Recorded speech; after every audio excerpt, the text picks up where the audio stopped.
Dame un grr.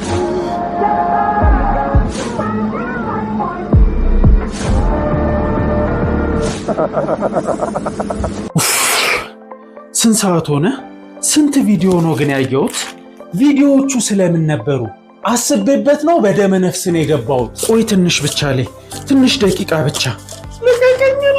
አንጎላችን በቢሊየን ከሚቆጠሩ የነርቭ ሴሎች የተሰራ የሰውነታችን ዋነኛ የማዘዣ ጣቢያ ነው። በህይወት እንድንቆይ የሚያደርጉንን እያንዳንዱን አካላዊ ሂደቶች ይቆጣጠራል። በተጨማሪም የሐሳቦቻችን፣ የስሜቶቻችን እና የትውስታዎቻችን መቀመጫ ነው። ከሁሉም የሰውነት ክፍሎቻችን እጅግ የረቀቀው ይሄ ክፍል ተገቢውን እንክብካቤ የማናደርግለት ከሆነና የሚጎዱትን ነገሮች የምናበዛበት ከሆነ እንደ ማንኛውም የአካል ክፍላችን እየደከመና እየተጎዳ መሄዱ አይቀርም። ታዲያ የአንጎላችንን ጤንነት የሚጎዱ ልምዶች የትኞቹ ናቸው? ለአንጎላችን ጤንነትና እድገት ጠቃሚ የሆኑት ደግሞ የትኞቹ ናቸው? ለእናንተም ለሌሎችም ስለሚጠቅም ሴቭ፣ ሼር እና ፎሎ ያደርጋችሁ። አንጎላችንን የሚጎዱ ልምዶች፣ አንደኛ በቂ እንቅልፍ አለመተኛት። በንቃት በምንቆይበት ጊዜ አንጎላችን ውስጥ የሚጠራቀመው የድካም ኬሚካልና ሌሎች ተረፈ ምርቶች የሚወገዱት በእንቅልፍ ጊዜ ነው። ዘወትር በቂ እንቅልፍ አለማግኘት አንጎላችን ጽዱ እንዳይሆንና ተረፈ ምርቶች እየተከማቹበት እንዲሄዱ ብቃቱና ጤንነቱን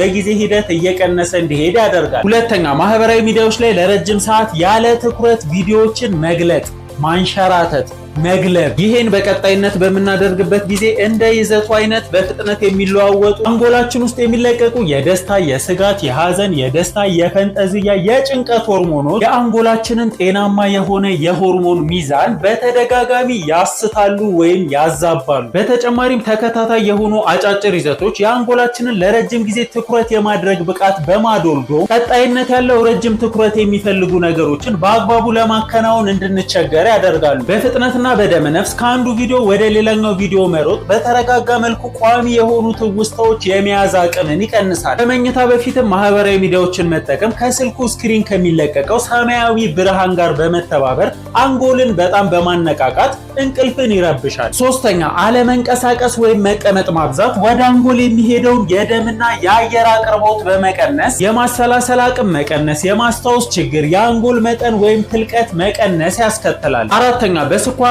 በተቀነባበሩ ምግቦች የተሞላ አመጋገብ አንጎል ውስጥ ብግነት እንዲፈጠር በማድረግ ጠቅላላ የአንጎል ጤንነትን ያውካል። አምስተኛ ቀጣይነት ያለው ከፍተኛ ጭንቀት አንጎል ከመጠን በላይ እንዲሰራ በማድረግ የተለያዩ የአንጎል ስራዎችን ያዳክማል። የማስታወስ ብቃት መቀነስንም ያፋጥናል። ስድስተኛ ሲጋራና የተለያዩ እጾችን አዘውትሮ ማጨስ በአንጎል ውስጥ የሚገኙ የደም ቧንቧዎችን ወይም የደም ስሮችን በከፍተኛ መልኩ ይጎዳል። ከመጠን በላይ አልኮል መጠጦችን መጠቀም ደግሞ የአንጎልን ህዋሳት በማሳነስ የአንጎልን የስራ ሂደት ያውካል። ከነዚህ ልምዶች ራስን መከላከል፣ መቀነስና መጠበቅ አንጎላችን ጤናማ ሆኖ እንዲቆይና ለረጅም ጊዜ ያለምንም ችግር እንዲያገለግለን ያደርጋል። ከወደዳችሁትና ከጠቀማችሁ ሴቭ፣ ሼር እና ፎሎ ያደረጋችሁ አመሰግናለሁ።